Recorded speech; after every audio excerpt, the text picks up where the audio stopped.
Shalom à tous, Baruch Hashem, Ashkenu Tov Chelkenu.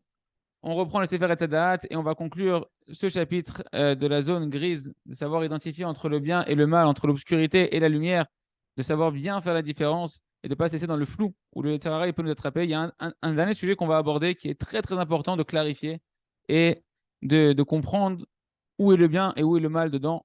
C'est le sujet de la Havat Israël. La Havat Israël, l'amour du prochain, c'est un sujet qui doit être très très clair, noir sur blanc, dans le cœur et dans la tête d'un homme. Malheureusement, à ce sujet-là, il y a une grande zone grise qui est répandue dans le monde et en particulier dans le monde juif et de la Torah. Il y a tellement de courants, tellement de courants de pensée et la diversité elle est tellement grande dans l'homme Israël, Baruch Hashem, qu'un homme, il a du mal en réalité à pouvoir s'unir, se relier et pouvoir s'inclure avec quelqu'un qui est différent de lui, qui a une autre vision de pensée que lui. Et là, en réalité, il y a un principe général dans lequel chacun d'entre nous, on doit se renforcer dans ce sujet-là durant tous les jours de notre vie. C'est quoi cette notion? Retenez bien, c'est extrêmement important. Aimer chaque juif, chacun du Ham Israël qui porte le nom d'Israël sur lui. Le Zohar HaKadosh, il nous dit, Rabbi Shimon Bar Yochai, il enseigne dans le Zohar HaKadosh, Israël, Kudsha Berichu V'Oraita Chadu. Le Ham Israël, HaKadosh Baruch Hu et la Torah, c'est un. Il n'y a pas de, il n'y a pas d'autre définition. C'est une seule et une même entité. Tout le Ham Israël, Akadosh Baruch Hu et la Torah, c'est un. Les paroles du Zohar, ce n'est pas des paroles avec des abus de langage que Dieu nous en préserve. Ces trois notions qu'on vient de citer ici sont une seule et même chose, qui pshuto au sens propre du terme. C'est pourquoi on ne peut pas dire j'aime la Torah, j'aime le créateur du monde Hachem, mais dans mon cœur, dans mon amour pour le prochain du Ham Israël, il y en a que j'aime plus, il y en a que j'aime moins, il y en a que j'aime pas.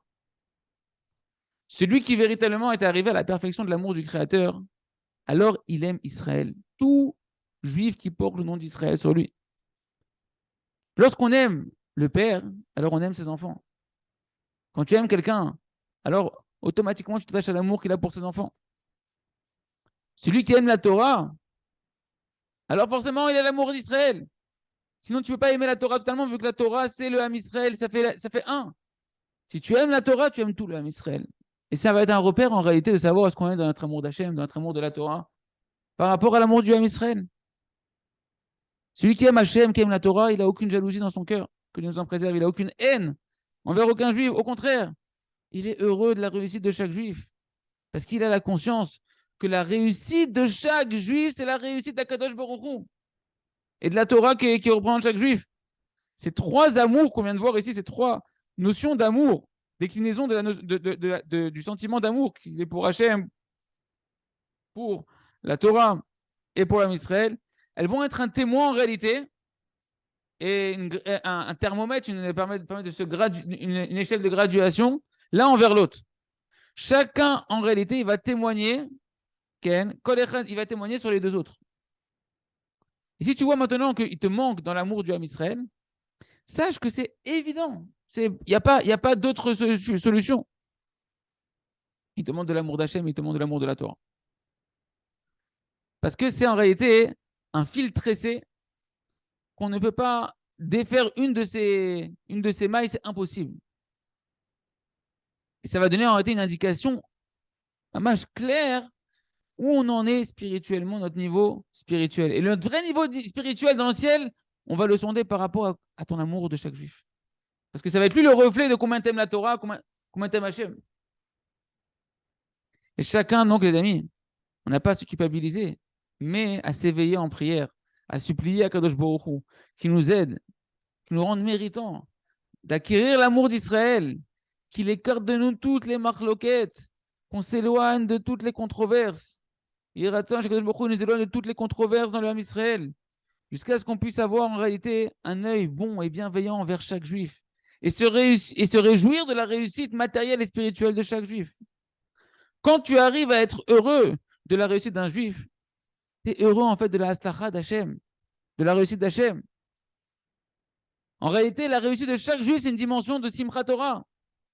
Parce que la Torah et Israël, c'est un. Donc quand un juif il est heureux, la Torah elle est heureuse. Quand tu te réjouis pour un juif de sa réussite, tu te réjouis de la réussite de la Torah. Et ça, c'est quelque chose de Rav, il nous dit, qui doit devenir clair comme le soleil en plein midi. On ne doit pas s'embrouiller d'aucune marloquette, peu importe tous les courants qu'il y a de pensée dans le Ham Israël au niveau de la Torah. On doit se souvenir constamment. Chaque juif, c'est le fils unique d'Akadosh Baruch Hu.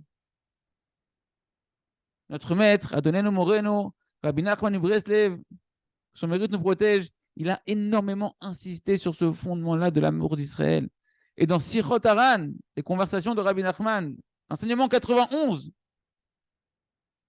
il nous dit là-bas, tu veux avoir une ségoula pour avoir une assiduité dans l'étude de la Torah, alors fais extrêmement attention de ne jamais parler sur aucun du Ham Israël, aucun juif du Ham Israël.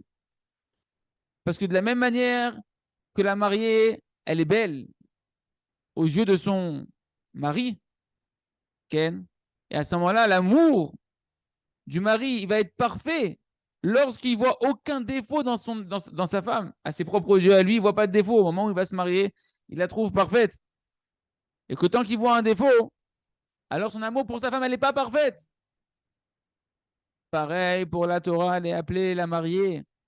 Comme c'est marqué dans Dvarim, la Gimel, Pasuk Dalet, Torah Tzivalanu Moshe Moracha, la Torah que Moshe nous a ordonnée, il nous a donné en héritage. Les Chachamim disent que Moracha, héritage, dans Masechet Psachim, page 49, c'est marqué, ne dit pas l'héritage, mais dit la fiancée. Moracha, mais Orasa, c'est les mêmes lettres, parce que Moracha, tu peux le dire Morasa, c'est un shin qui peut se transformer en sin, c'est juste à décaler le point dans la lettre.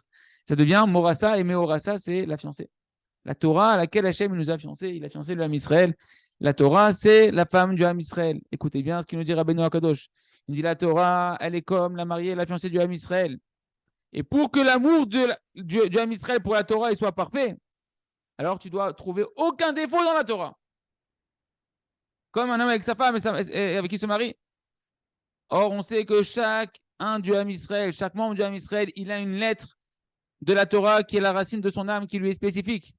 Il y a 600 000 lettres dans la Torah, 600 000 lettres en regard des 600 000 racines d'âme du Ham Israël. Et lorsqu'on Shalom, on trouve un défaut dans un des membres du Ham Israël, on est en train de voir un défaut dans une des lettres de la Torah, du Sefer Torah. C'est cette lettre du Sefer Torah dans laquelle tu vois un défaut. Donc pour toi, dans tes yeux à toi, à ce moment-là, qu'est-ce qui se passe? Il y a un défaut dans la Torah. Et donc ton amour pour la Torah, il n'est pas parfait.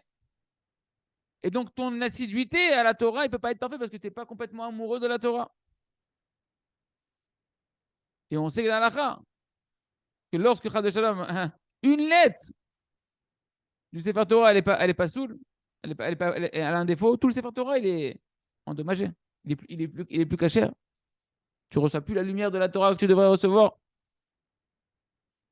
Mais lorsqu'une personne maintenant va faire attention à ne pas parler sur aucun du Ham Israël, à ne trouver même pas dans la pensée, ne même pas penser du mal, ne même pas penser un défaut dans un du Ham Israël, alors la Torah, elle devient parfaite pour lui, parce que toutes les lettres sont parfaites. Il n'y a aucun manque.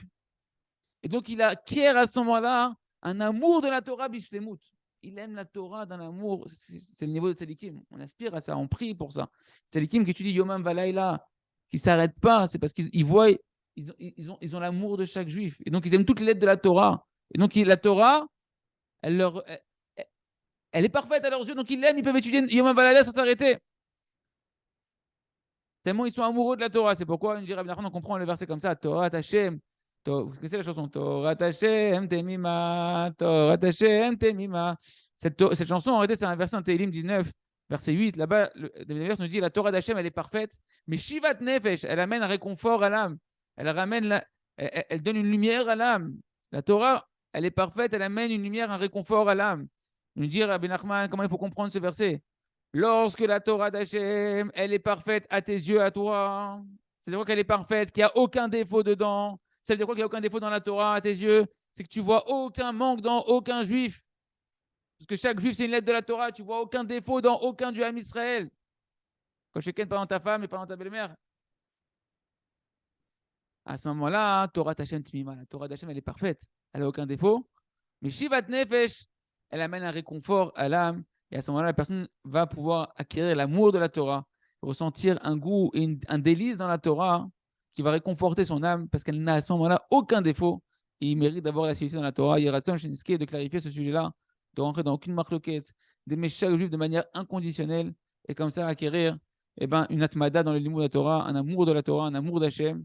Koltou, on a fini ce chapitre-là, on va commencer un nouveau chapitre dans le prochain shiur, Chazak, Venit Chazek.